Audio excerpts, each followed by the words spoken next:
to the budget, and so Rosh is going to go over those with us now before we open the public hearing. Good evening. As Commissioner Morris said, you all received a detailed list of technical adjustments to the recommended budget. The majority of the adjustments were the result of new updated budget estimates received since the recommended budget was presented May 17th. In the general fund, the overall budget remains unchanged.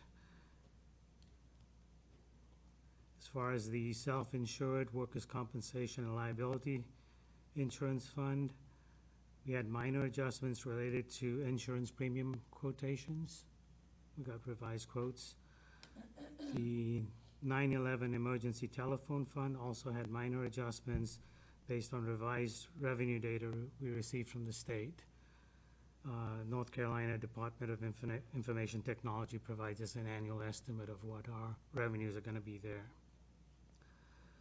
The total budget for the general fund, like I mentioned earlier, remains unchanged at $297,161,486, the same amount that was recommended. The total budget overall is $393,011,126, an increase of $116,242 from the other two funds I mentioned, which is a fraction of under 1%, about 0.03% was the total increase from the recommended budget. The only other change that was made was the recommended new positions have been updated to reflect 4 additional positions to support the milestone building. Those are all the changes that were provided in the technical adjustment. If you have any questions, I'll be glad to go through any of those adjustments. Any questions, commissioners? Well, we'll get you a handout for that, so you'll have everybody. They received an email. Okay. Yeah. If I could. Very good. Thank you, sir. Sure. So while we have 2 minutes to spare, just to give you a Right. sense of the next steps in the budget process. So at the conclusion of the public hearing, we're going to need guidance from the board. One option is to hold the budget workshop scheduled for June 10th at 4 p.m. if you feel the need to make further adjustments to the budget. If you are satisfied with the budget as recommended and adjusted through these technical adjustments, you could also make a motion to authorize staff to go ahead and prepare the budget ordinance. And so at the conclusion of the public hearing, that's what we'll need from the board. Great. Thank you very much.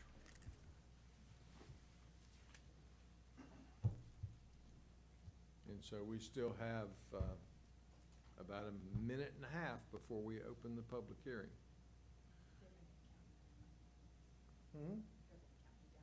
Oh, so we haven't been on the air this whole time? I thought we were. We were trying to behave. So just, you have to read it all over again? Yeah. It was in public session, no? It wasn't recorded, I mean, It wasn't recorded. it wasn't broadcast.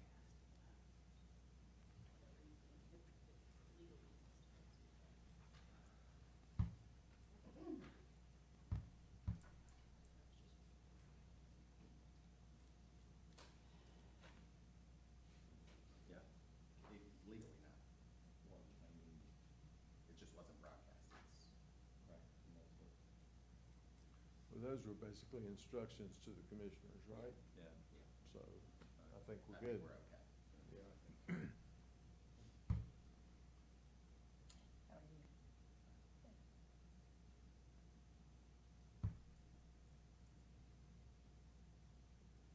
It's like watching a pot boil.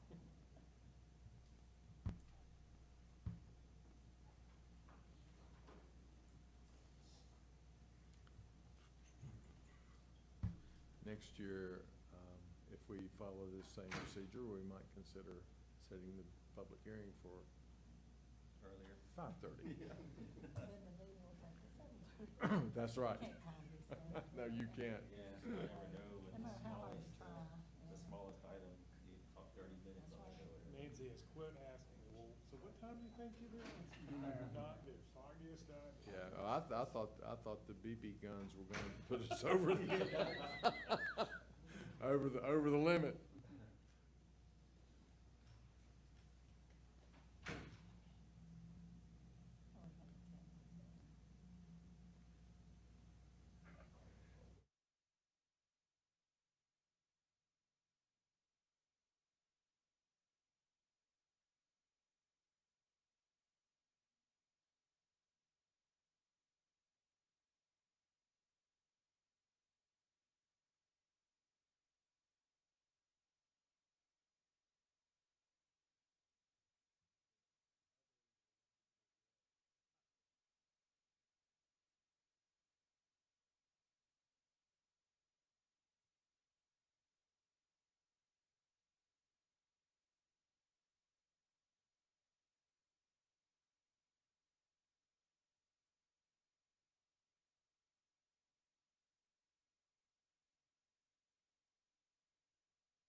Computer clock says 6:30.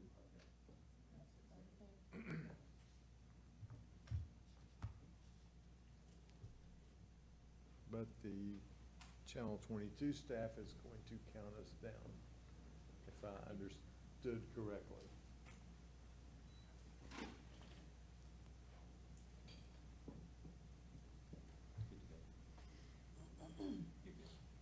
We're, okay.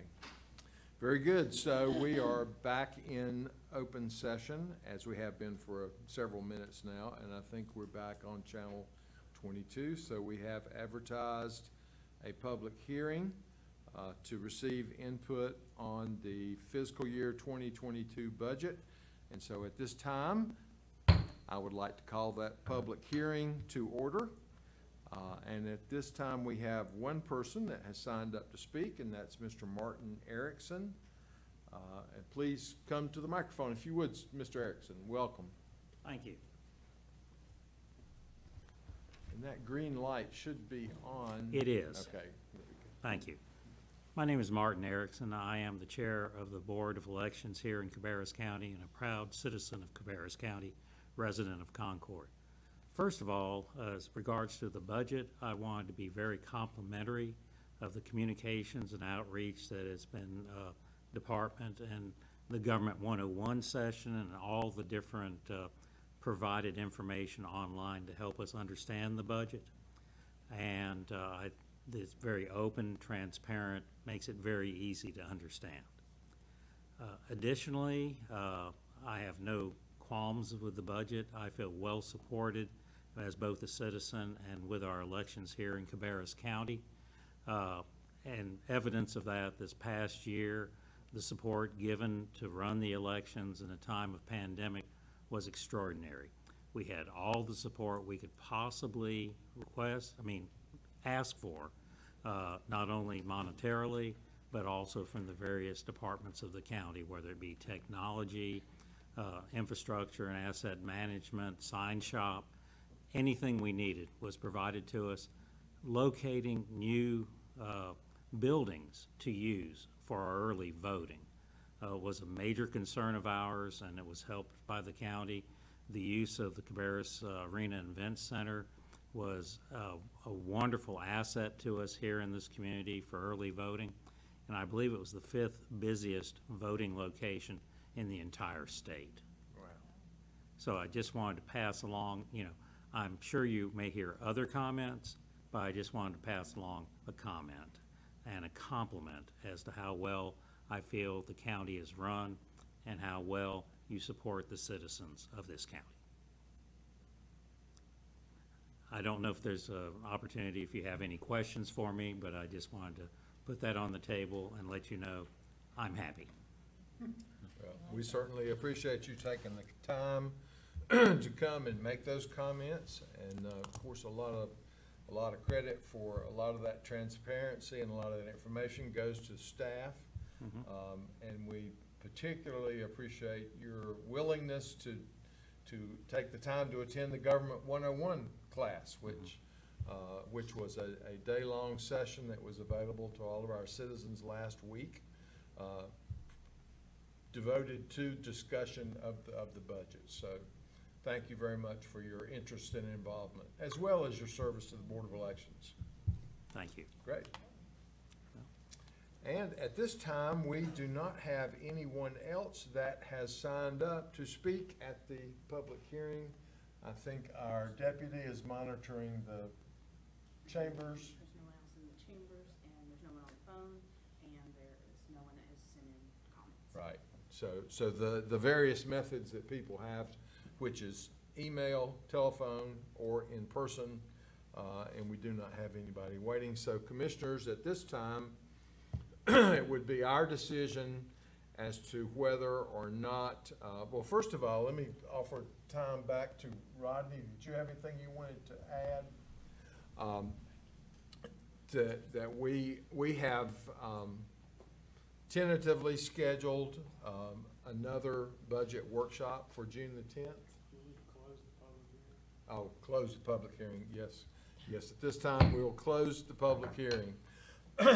But, so it's our decision as to whether or not we want to hold an additional budget workshop on June the 10th, which we have tentatively scheduled, or the other option is we can move to direct staff to prepare the fiscal year 22 budget ordinance consistent with the fiscal year 22 recommended budget and technical adjustments for adoption by the board at the regular meeting on June 21st. That would be my recommendation. Okay, so you make that in the form of a motion? I will, so moved. Okay, we have a motion and a second. Repeat the motion, I wanna make sure I know. That which was way we will a go. motion to direct staff to prepare the fiscal year 22 budget ordinance consistent with the fiscal year 22 recommended budget and technical adjustments that we just talked about for adoption by the board at the regular meeting on June 21st, 2021. Okay, any further discussion on that motion? Mr. Chairman, I don't have any comments or concern. Well, I do have some comments. The comments that I wanted to make would be primarily directed to our finance department there. Rosh and Wendy and all the others that make up and spend a lot of time in this budget. The budget process is not something that you just do overnight. It's taken months and months and months with the county manager and the deputy and everybody that's involved, how they vet these projects and how they vet the request before we ever see it. And I think that of all the budgets that I've done between the school board, and this is my 7th year on the county commission, this is without any doubt the absolute best, most efficient budget that I've ever seen. And I'm glad to see us be able to move forward, and we won't have to have another budget discussion on this one. We'll put this one to bed when we vote on it on the 21st. So I just wanted everybody to know that I really appreciate the hard work that was all put forward, everybody that was involved. Thank you, sir. Any other comments? I'll mention one thing that, and this is one of the things that, that I mentioned at the Government 101 class last week, was the budget for me is more than just a financial document. and the way that our strategic plan is incorporated into the budget, and those questions that are asked, you know, each one of the expenditures that we make, how does that connect with the strategic plan?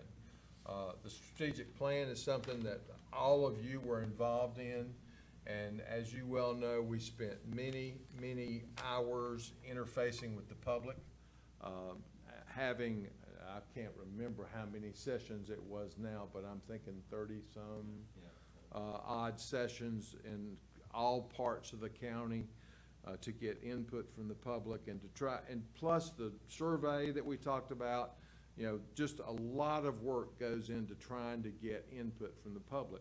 And so, as an elected official, when you have to make a decision, when I have to make a decision, you know, I'm saying, okay, well, I know how this group of people that I interact with regularly feels about this, but how does everybody else feel? And sometimes it's hard to get that feedback, and through that process of creating that strategic plan, I feel like that's where we get those opportunities to truly get a representation of what's important to the people of Cabarrus County. And if we follow those guidelines, then that provides a pretty good roadmap for us. So I think this budget really takes all those things into effect. And it also, you know, throughout the year, and I would say that I would be more guilty than anybody else. You know, you come up and say, you know, I just had this great idea. I think we ought to do this, you know, and having that budget say, well, is that included in the budget, or does that follow the strategic plan? You know, so it helps to keep us in check as well. So it's a very, very valuable process, and I think staff has done a wonderful job in leading us in that. Does anybody else have any comments before we vote? Okay, you've heard the motion to prepare the budget ordinance. All in favor, please say aye. All opposed, no. That motion passes. And by doing that, I think we eliminate the need for the previously discussed workshop on June the 10th. So we will not be holding that workshop since we've taken this step forward. Okay, so next on our agenda is approval of the regular meeting agenda. That's right, got the EDC public hearing. And pursuant to North Carolina General Statute 158-7.1, the county must conduct a separate public hearing for economic development appropriations. That appropriation is included in this proposed budget. A funding plan is approved during the public hearing when each new economic incentive is approved, and now one is required for the county's annual appropriation for the contribution to the Cabarrus Economic Development Corporation. So at this time, I will open the public hearing regarding our contribution to the Cabarrus Economic Development Corporation and invite anyone to the microphone that would like to speak on this matter. And just to double check, we have no one in the chambers, nor on the phone, nor any email comments as well. And seeing no one come forward at this time, we will close the public hearing. And that is the only requirement here. There's nothing, that will be approved when we approve the budget. Okay, and now we move to the approval of the regular meeting agenda. I will move for approval as presented. Okay, we have a motion to approve the agenda as presented. Is there a second? Does that include the item that, the selling of the property that we, No, that, if you approve, we will add it that night. oh, we'll add it that night, okay. Yeah. Gotcha. Okay, and let's see, we made one change. We had originally talked about a public hearing on the ordinance change, and now, I'm looking, yeah. We weren't gonna do a public hearing. I know that Oh. but originally I thought it Right. was on here that way. That's what I was checking to make sure that we need to make a if we needed to make any change. It's for no action, so it'll need to be added. It'll changed. need to be added. Okay, very good, very good. So then we're good with this. And just to clarify, do you want that on consent, or do you want to talk about it again in new business, or old business? I think we want it on, either new or old business because, yeah, so that we can receive public comments during our general public comment. Is that good for everybody? Okay. All right. We have a motion to approve the regular meeting agenda as presented. Is there any discussion? Was there a second? There was a second. Yes. Okay, all in favor, please say aye. All opposed, no. That motion passes. And now we would typically go into closed session, which we did that in reverse order, so we've already done that one. So at this time, I would entertain a motion to adjourn. So moved. Okay, we have a motion and a second. All in favor, say aye. All opposed, no. That motion passes, and we stand adjourned. Thank you.